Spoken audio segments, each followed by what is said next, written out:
Next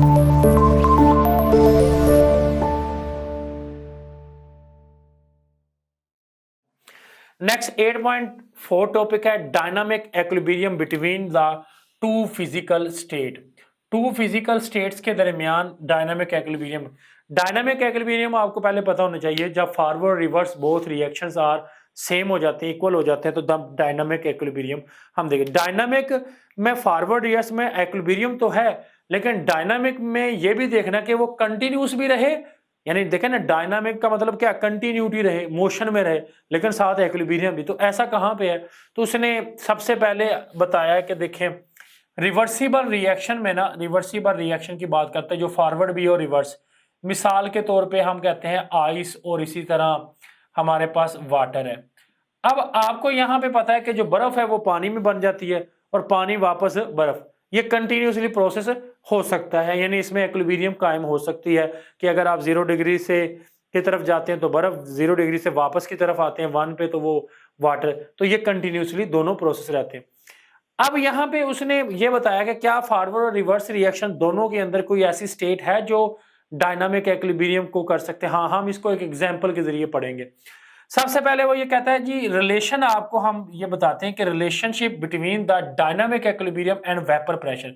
हम vapour pressure को explain करने जा रहे हैं डायनामिक इक्विलिब्रियम कंडीशन के साथ। तो उसके लिए सबसे पहले हम कहते हैं कि अगर हम किसी भी लिक्विड को हीट करते हैं और ओपन वेसल में हो, तो वो मॉलिक्यूल जो है वहां से उसकी सरफेस से एस्केप हो जाते हैं, जिसको हम कहते हैं अवेपोरेशन। तो अवेपोरेशन का फिनोमेना आप लोग जानते हैं कि ये मेरे पास एक बर्तन है और इसमें जो लिक्विड के मॉलिक्यूल है अगर ऊपर को चले जाएं, वेपर्स में बन जाए, तो इसे कहते हैं वेपोरेशन। कंडेंसेशन ये कहते हैं कि अगर हमारे पास ये बर्तन ऊपर से क्लोज सरफेस में हो, तो ये नीचे से जाने वाले ऊपर वाले मॉलिक्यूल जो होते हैं ना, ये तो अवेपोरेशन है हमारे पास।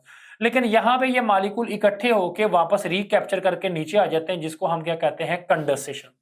अब कंडेंसेशन से मॉलिक्यूल नीचे आ रहे हैं और वेपोरेशन से ऊपर जा रहे हैं, इसके लिए हमने प्रॉपर एक पूरा टॉपिक स्टडी किया जिसमें वेपर प्रेशर के नाम से चैप्टर नंबर जो है 5 के अंदर हमने कंप्लीट टॉपिक स्टडी किया, और वो आप लोगों को आना चाहिए। Then you are the study chapter number 8।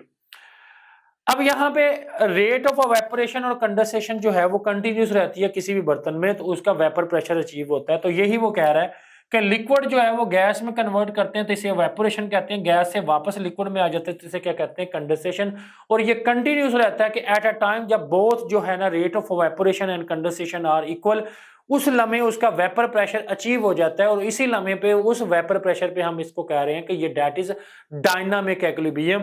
यानी ये एक इक्विलिब्रियम तो कायम हो चुकी है, और ये डायनामिक इक्विलिब्रियम है वेपर प्रेशर के वक्त दो स्टेट के दरमियान। एक है लिक्विड स्टेट और दूसरी कौन सी है, गैस स्टेट।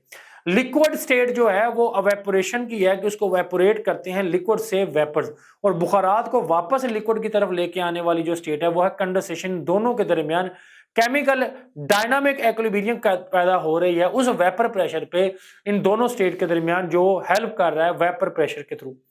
डायनामिक इक्विलिब्रियम जो वेपर प्रेशर है ना, वो बेसिकली ये डिस्क्राइब करता है the state at which the rate of evaporation and rate of condensation both are equal.